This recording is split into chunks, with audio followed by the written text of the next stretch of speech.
জাগা আমি কি করতেছো তুমি রেডি গরুর খাউন রেডি করতেছো আর কি লিগে হাতে ব্যথা লয়ে কাম করতেছো দাও আটটা একটু মালিশ করে দি গরুর খাউনটা আমি দিতেছি তুমি তোমার হাত মালিশ করে দি দাও আহ বাবা তোমার আবার কি হইলো? ব্যথা ভাবি ব্যথা ওই বান্দির ঘরে বান্দি খালি আমার কোক সাড়াই পাইছে ঘুষি মারার কিছু হইলে এই জায়গার মধ্যে ঘুষি মারে একবার এই জায়গাটা লাল বানায় ফেলাইছে আমার জীবনে একটা ভুলই করছি ফকিনীর মায়ের বিয়া করে কি কইলি নবাবের পুত আমি ফকিনের মাইয়া হ্যাঁ আর তুই খুব রাজকুমার আইছস এনে না তোর মা তো 12 মাস ভিক্ষা কইরা খায় তুই আইছস আমার ফকিনের মাই কইতে এত মাই দিলাম তাও তোর শিক্ষা না এই তোর শিক্ষা না এই খবরদার আমারে যা কর আমার মার হলো এখন উল্টা পাল্টা বাজে কথা অভিনয় করে দিলাম একদম গেড়ি ভাঙা ফেলাম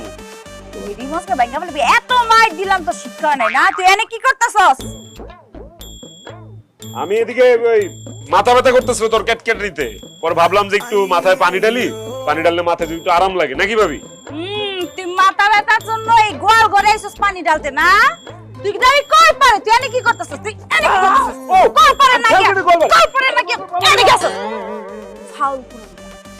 আই বেডি তোর সমস্যা কি এদিকে তোর সমস্যাটা কি এই তোরে যদি আর কোনোদিন দেখছি আমার জামাইর লগে লটপট করতে দেখিস তোর কি করি বুঝছস এক লগে দুইটা আবার দেখছি কার বিয়ে পড়া দিম কয়দিন ফাউল বেডি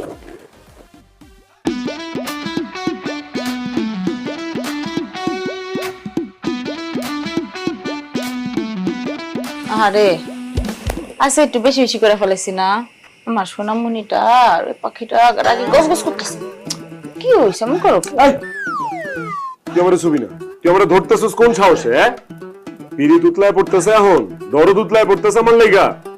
রং দেখা বাসি না রং দেখা হাসি পায় আচ্ছা ঠিক আছে আর মারবো না হ্যাঁ আর মারবো না কাছে আসো সোনা পাখি আসো কাছে আসো তোরে দিয়ে আমার চাইরা না বিশ্বাস নেই তুই আমার কাছে ডাইকা পরে